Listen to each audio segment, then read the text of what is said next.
Hello students, मैं विशाल गुप्ता आपका teacher. इस वीडियो में मैं आपको क्लास 12 सब्जेक्ट अकाउंटेंसी का जो चैप्टर नंबर 3 है पार्टनरशिप का गुडविल नेचर एंड वैल्यूएशन उसका थ्योरी का पोर्शन आज कराने जा रहा हूँ। स्टूडेंट्स, ये मेरी इस सेशन की 41st वीडियो है। इससे पिछली 40 वीडियो में मैं चैप्टर नंबर 2 सारा पार्टनरशिप का फंडामेंटल का करवा चुका हूँ। आप मेरे चैनल को सब्सक्राइब कर लीजिए और वहाँ से वो वीडियो देख लीजिए।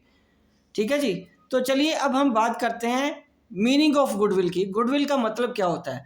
सो goodwill is an intangible asset. Intangible asset वो एसेट्स होती हैं जिसको आप टच नहीं कर सकते। Which places an enterprises to an advantage, जो एक फर्म को, एक बिजनेस एंटरप्राइज को एक इस एडवांटेज पे लेके आता है, due to which the enterprise is able to earn higher profit, जिसकी वजह से जो एंटरप्राइज है वो हायर प्रॉफिट अर्न कर सकता है विदाउट पुटिंग एक्स्ट्रा एफर्ट, बिना कोई एक्स्ट्रा एफर्ट्स लगाए। ठीक है जी। उसके बाद हम बात करेंगे करेक्टरिस्टिक्स और फीचर्स क्या होते हैं गुडविल के। So it is an intangible asset. ये एक इंटेंजिबल एसेट है, doesn't have any physical existence and has a value. ठीक है, ये एक इंटेंजिबल एसेट है, ठीक है, जिसकी कोई फिजिकल एग्जिस्टेंस नहीं है और बट उसकी एक वैल्यू होती है। Number 2, it doesn't have an existence separate from that of enterprises.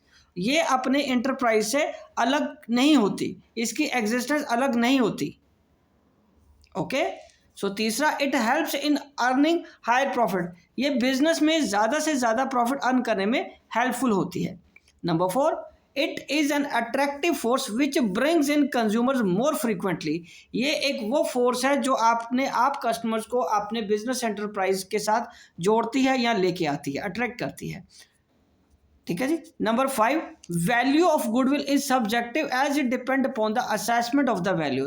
तो इसकी जो वैल्यूएशन है वो सब्जेक्टिव होती है, depending upon the assessment of the value, कि वो कितना उस चीज़ को, किस चीज़ की वैल्यू या वेटेज ज़्यादा देता है, किस फैक्टर को वेटेज ज़्यादा देता है, उस हिसाब से इसकी वैल्यू डिफाइन की जाती है। ठीक है जी। सो अब हम आगे बात करेंगे कि इंपॉर्टेंट पॉइंट की, ठीक है, जो बहुत सारे बच्चे इग्नोर कर जाते हैं। इवन +2 में भी ये इंपॉर्टेंट चीज़ है कि जो अकाउंटिंग स्टैंडर्ड 26 इसमें एप्लीकेबल होता है वैल्यूएशन ऑफ गुडविल में, क्योंकि वैल्यूएशन गुडविल क्या चीज़ है? इनटेंजिबल एसेट है। गुडविल क्या चीज़ है?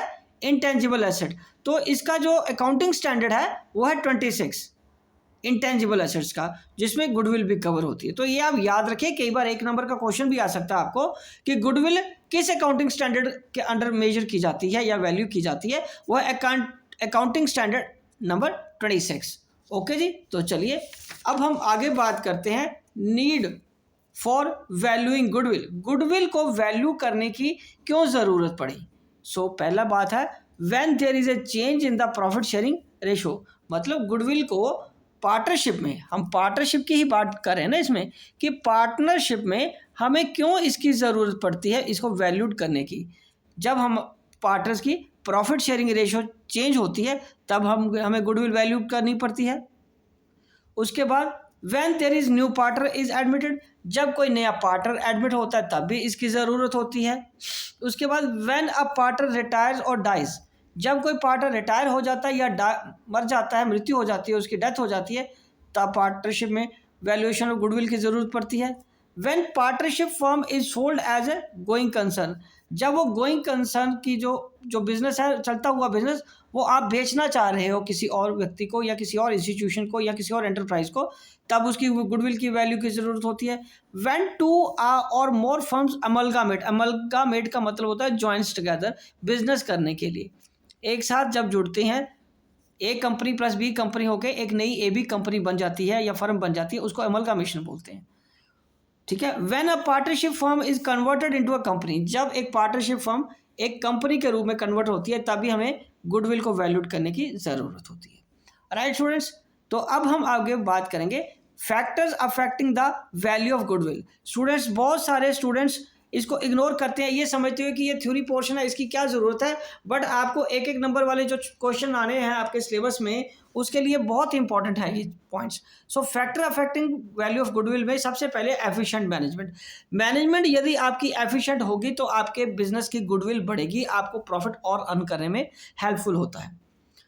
फेवरेबल लोकेशन का मतलब नियर टू मार्केट और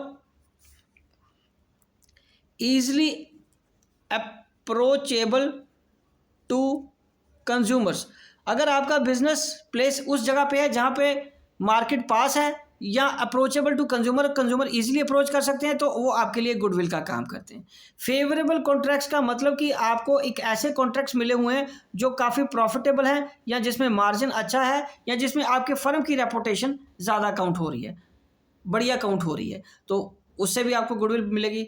longer establishment of the business, जो बिजनेस लंबे समय तक के लिए, लॉन्ग ड्यूरेशन के लिए बिजनेस में सस्टेन रहते हैं, उनकी गुडविल ज़्यादा बढ़ती है। ओके जी।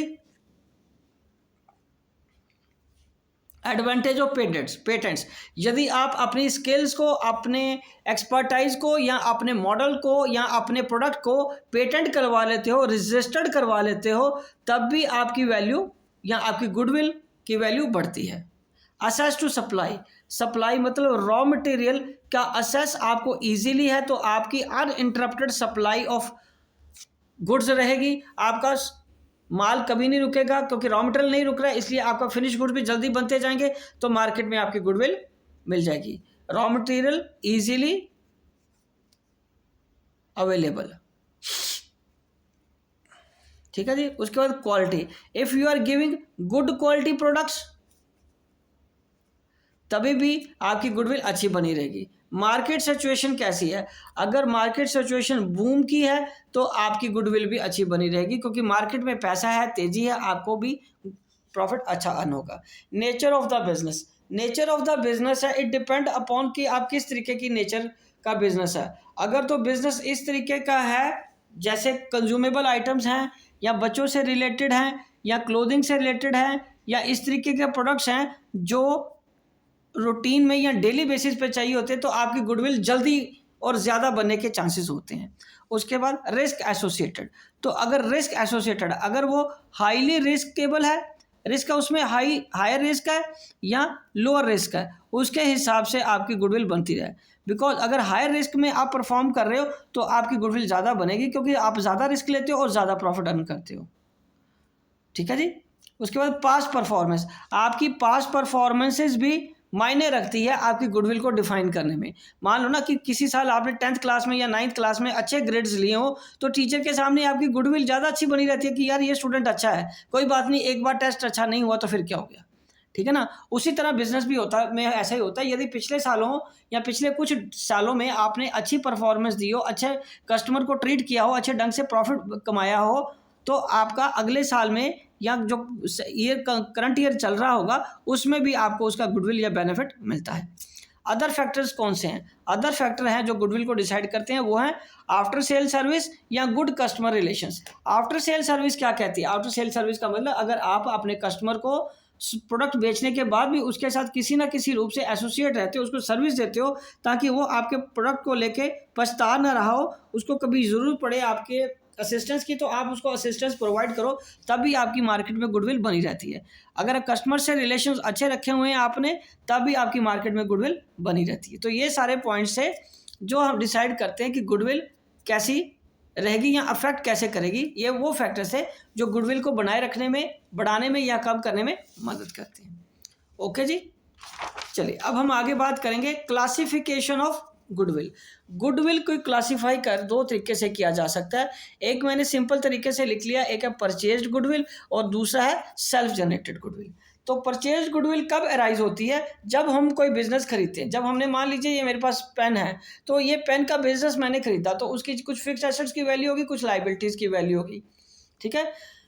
मान लीजिए कि ये 25 लाख का बना पूरा बिजनेस की वैल्यू, और अगर मैं इस 25 लाख के पेन के प्लांट या फैक्ट्री खरीदने की बात करूं और मुझे 2 लाख उसका एक्स्ट्रा पे करना पड़े, ठीक है, तब वो परचेज करने वक्त मुझे पे करना पड़ रहा है ना, तो that at that time it will be known as purchased goodwill.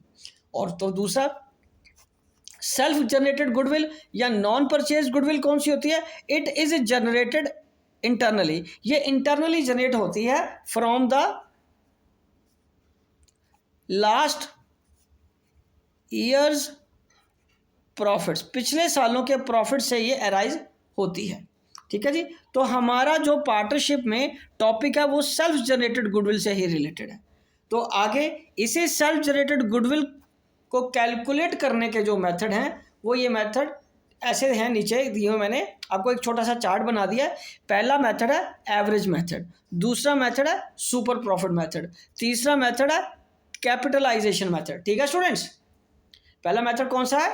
Average method. दूसरा मेथड कौन सा है? Super profit method. तीसरा मेथड कौन सा है? Capitalisation method. ओके, तो अब एवरेज मेथड के आगे दो मेथड हैं।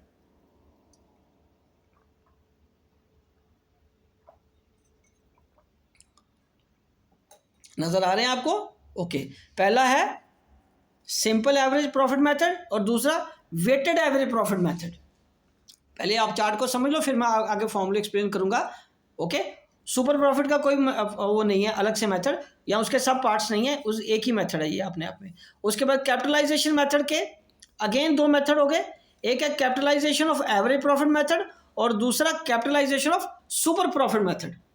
ओके स्टूडेंट्स, तो इस तरीके से मेन जो फॉर्मूले बनते हैं या मेन मेथड जो बनते हैं, तीन मेथड बनते हैं, average profit method, super profit method और कैपिटलाइजेशन मेथड। बट इसके जो फॉर्मूले आपको याद करने हैं वो कितने बन गए फिर? 1 2 3 4 और 5 फॉर्मूला आपको याद करने हैं गुडविल कैलकुलेशन करने के लिए पार्टनरशिप की। अब एक एक करके ये फॉर्मूले जो मैं आपको सॉल्व करके बताऊंगा, लेकिन अगली वीडियोस में साथ के साथ एक एक फॉर्मूले के मैं आपको प्रैक्टिकल्स भी कराऊंगा, तब आपको अच्छी तरह समझ भी आएगा और आपको ज़्यादा अंडरस्टैंडिंग बढ़ेगी और प्रैक्टिकल भी का सोल्यूशन भी हम साथ के साथ करेंगे। तो ठीक है, इसी के साथ मैं ये वीडियो यहीं कंक्लूड करता हूँ इसके थ्योरी पोर्शन के साथ, और अगली वीडियोस मेरी देखते रहिए, मेरे चैनल को सब्सक्राइब करना ना भूलें। ठीक है जी, तो हम प्रैक्टिकल करेंगे इस चैप्टर के अगली वीडियोस में। ओके जी, डन।